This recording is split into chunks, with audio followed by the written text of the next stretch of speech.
Bien, merci Monsieur le Président, Madame la Ministre, chers collègues. Il y a un an, je disais à cette tribune que si la population comprenait parfaitement notre système budgétaire, il y aurait une révolution demain matin. À la lecture des documents budgétaires dont nous débattons ce jour, je maintiens ma position et j'entends approfondir la démonstration suivante.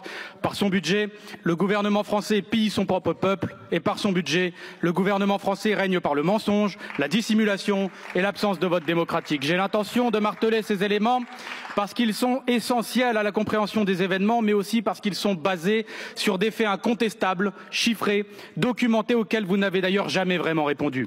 Certains nous accuseront de répéter les mêmes choses que l'année passée, alors je répondrai, comme le poète, que si on nous reproche les mêmes colères et les mêmes foutus thèmes, c'est parce qu'on fait de la politique populaire dans tous les sens du terme. Avec vous, les esprits sont descendus à force de les réduire, alors nos discours ne seront entendus qu'à force de les dire. Les chiffres du budget semblent annoncer un désastre pour la France. Vous le répétez tellement qu'on en vient à se demander si cela vous préoccupe ou si cela vous arrange. Le déficit public est à moins 5,8% du produit intérieur brut, c'est-à-dire que l'État dépense 152 milliards d'euros de plus que ce qu'il ne gagne.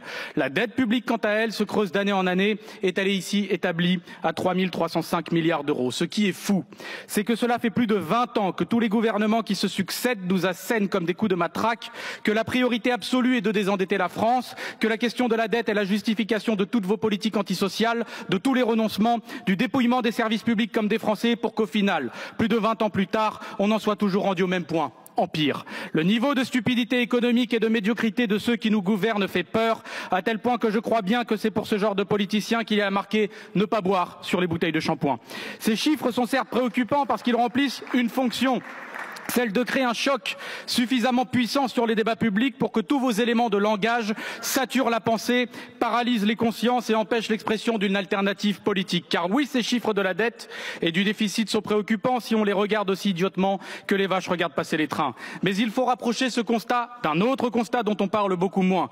Ce constat, c'est que les recettes fiscales nettes de l'État, c'est-à-dire l'argent qu'engrange l'État français, n'ont jamais été aussi élevées de notre histoire. Pour témoigner de cet enrichissement, il suffit de regarder l'argent récolté de nos impôts depuis 2017, soit le premier mandat d'Emmanuel Macron. En 2017, les recettes fiscales nettes de l'État lui rapportent 295 milliards d'euros.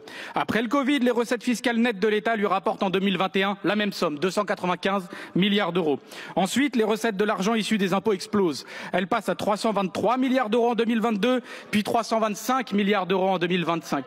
Ce qui n'est pas fini, c'est qu'il faut rajouter à ce montant un argent colossal qui nous est caché, qui n'apparaît plus dans les recettes fiscales nettes de l'État, l'argent de la TVA. Gardez votre salive, chers collègues, et puis si vous voulez gueulier, il fallait être plus, parce que là, on vous entend très peu. Cet argent est tellement caché que depuis 2024, l'État a adopté une nouvelle convention comptable concernant les niches fiscales du pays, qui lui permet de cacher plus de 12 milliards d'euros de dépenses fiscales qui reposent sur la TVA. Cette convention comptable a même été dénoncée par la Cour des comptes, car elle réduit le montant des dépenses fiscales de l'État en les faisant passer de 23 milliards d'euros à l'origine à seulement 11 milliards d'euros. Ces niches fiscales sont désormais disparues. Aussi introuvable qu'un macroniste ou un le péniste lorsqu'il doit s'opposer au génocide à Gaza. La TVA, c'est l'impôt le plus dur et le plus injuste pour les Français, ceux des classes populaires et moyennes. Cet impôt a littéralement explosé depuis l'arrivée au pouvoir d'Emmanuel Macron, sous l'effet notamment de la hausse générale des prix qui a considérablement appauvri les Français. En 2017, on récoltait 163 milliards d'euros de TVA. En 2019, on récoltait 179 milliards d'euros de TVA. En 2021, on récoltait 186 milliards d'euros de TVA pour arriver en 2024 à 212 milliards d'euros de TVA et on s'attend à 222 milliards d'euros de TVA en 2025. Et pourtant, les documents budgétaires qui nous indiquent aujourd'hui que l'État n'a engrangé seulement que 96,8 milliards d'euros d'issus de la TVA. Il manque donc dans les documents budgétaires de l'État la somme de 115 milliards d'euros de la TVA, soit les 2/3 du déficit public français de l'année 2024. Où est passé l'argent de la TVA? J'ai déjà eu l'occasion de l'expliquer, je vais le refaire tant il s'agit d'un scandale d'État. Sous Emmanuel Macron, l'argent de la TVA a été détourné massivement du budget de l'État. Avant Emmanuel Macron, de 2013 à 2018 par exemple, l'argent de la TVA allait quasiment à 100% dans les poches de l'État français. Seule une toute partie allait vers la sécurité sociale dans des proportions faibles. L'argent transféré par l'État vers le budget de la Sécu ne représentait que 5 à 10% du produit total de la TVA. Pour donner une image, pour 100 milliards d'euros de TVA récoltés, 5 à 10 milliards d'euros partaient vers la Sécu. À partir de 2019, les transferts de TVA explose. D'un coup, l'État se met à transférer 46 milliards d'euros d'argent de la TVA vers la sécurité sociale.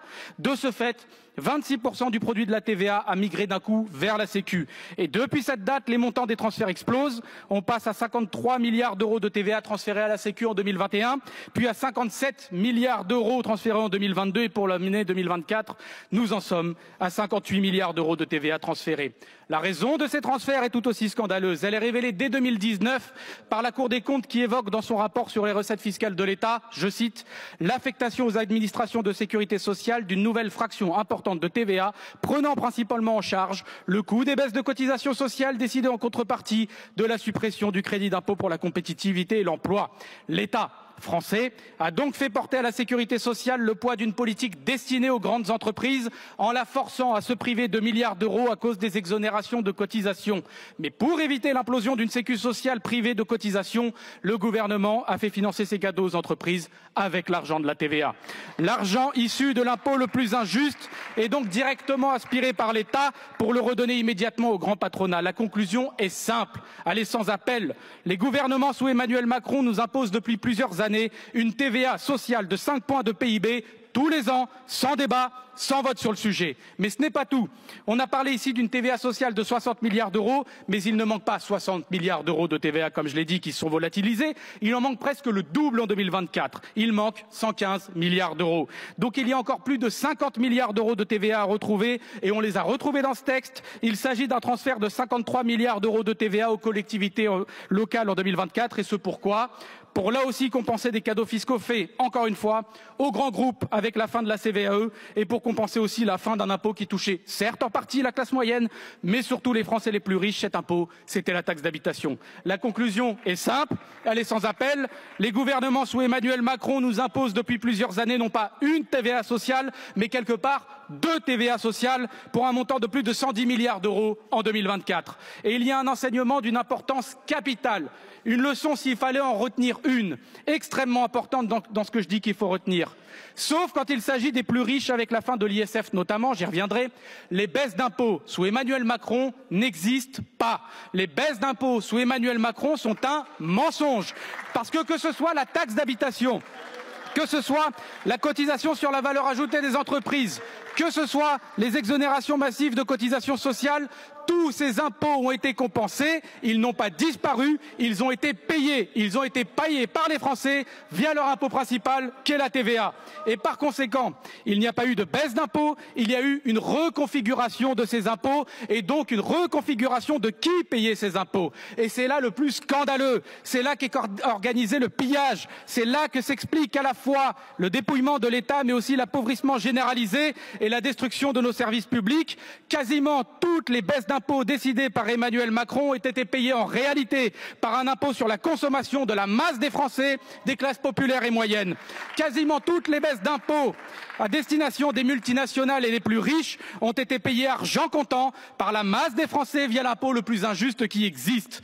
Même la fin de la taxe sur l'audiovisuel public, plus connue sous le nom de redevance télé, que le gouvernement a présenté comme un petit coup de pouce pour le pouvoir d'achat des Français, a été compensée aussi par l'argent de la TVA. Et le pire là-dedans, c'est que nous avons face à nous des dirigeants comme le Premier ministre Bayrou qui osent nous évoquer l'idée d'une TVA sociale, mais il faudrait dire d'une nouvelle TVA sociale, d'une 3e TVA sociale, pour faire encore partir notre argent en fumée dans des politiques qui ne ramènent rien de bon pour ceux qui sont dans le besoin et qui vampirisent tout pour ceux qui vivent déjà dans l'abondance.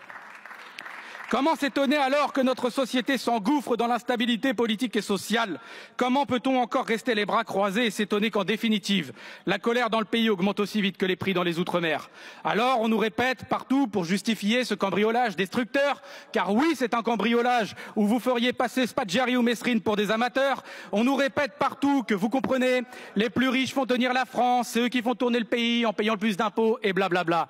Et pourtant la vérité est la suivante, d'une, l'impôt sur le revenu n'est clairement évidemment pas la première source d'impôt en France, c'est la TVA. Mais d'autre part, les plus riches, on le sait, ont été bien épargnés par les impôts sous Emmanuel Macron, avec la transformation de l'impôt sur la fortune en IFI, c'est moins 4,5 milliards d'euros de recettes pour l'État selon France Stratégie en 2023, ou la flat tax qui représente 1,8 milliard d'euros pour le budget selon le projet de loi de finances 2022. Mais surtout, même après ces baisses d'impôts ciblées sur les plus riches, l'infamie continue, puisqu'une note du Trésor de 2024 nous apprend que sur une année comme l'année 2023, tous les Français ont payé plus d'impôts sauf les plus riches. Je répète, tous les Français ont payé plus d'impôts sauf les plus riches. En 2023, l'impôt net des 10% les plus aisés a reculé de 0,1% et leur taux d'imposition réel passe de 17,5 à 15,2%. Pourquoi tout le monde fait un effort pendant que les 10% les plus aisés restent sur les bancs à regarder? Tout simplement car les riches payent, dans l'absolu, peut-être un peu plus d'impôts, mais parce que c'est aussi eux qui bénéficient le plus des dispenses d'impôts, même aujourd'hui, même après tous les cadeaux qu'on leur a fait. Et je conjure les Français honnêtes qui m'écoutent de comprendre un fait budgétaire, un fait mathématique, c'est que contrairement à ce qu'on leur répète à longueur de journée, contrairement à ce poison qu'on leur injecte en permanence dans les veines pour diviser et donc pour mieux régner dans ce pays, il n'y a qu'un assistanat, et c'est celui des riches. Et je vous donne deux exemples pour que vous puissiez réaliser. Aujourd'hui, on a un crédit d'impôt assez connu, le crédit d'impôt pour l'emploi d'un salarié à domicile. La Cour des comptes nous dit que c'est la deuxième niche fiscale de l'État. L'État donne en effet de l'argent pour aider les familles qui emploient du personnel de ménage notamment, et ça coûte 6,7 milliards d'euros à l'État. C'est pas en soi une dépense inutile pour tout le monde, après tout, car pourquoi pas aider les travailleurs, par exemple, à déclarer des personnels de ménage, les régulariser, etc. Mais regardez bien comment partout et tout le temps, les plus riches sont favorisés et les plus modestes sont négligés. Dans ce crédit d'impôt, la Cour des comptes note que 10% des Français les plus riches reçoivent en moyenne de l'État 2 426 € par an pour ce crédit d'impôt. Je répète, 2 426 € par an, soit presque 2 SMIC. Au total, l'aide de l'État pour les 10% les plus riches monte à 1,1 milliard d'euros, tandis qu'un foyer qui fait partie des 10% les plus pauvres, lui, va recevoir en moyenne de l'État seulement 838 €. Au total, l'aide de l'État pour les 10% les plus pauvres ne dépasse pas les 400 millions d'euros, ce qui veut dire que sur la deuxième niche fiscale de l'État, l'État aide 3 fois plus les 10% les plus riches qu'il n'aide les 10% les plus pauvres. Autre exemple, l'abattement fiscal de 10% sur les pensions de retraite. Ça, c'est la troisième niche fiscale de l'État qui nous coûte 4,8 milliards d'euros en 2024. Là aussi, on peut se dire c'est une niche fiscale qui pourrait aider nos retraités les plus en difficulté. Eh bien, là aussi, cette aide de l'État profite peu aux plus pauvres et beaucoup aux plus riches.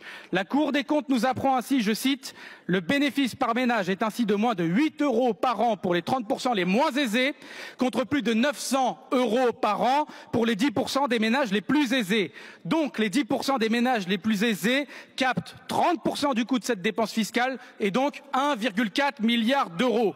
Voilà le résultat de ce qui s'appelle une politique de classe menée avec intensité, avec férocité à tous les niveaux de notre société.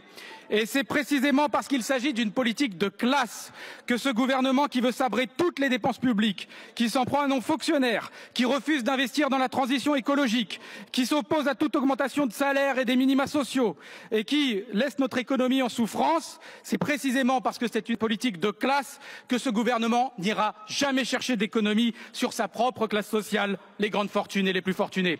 Évidemment,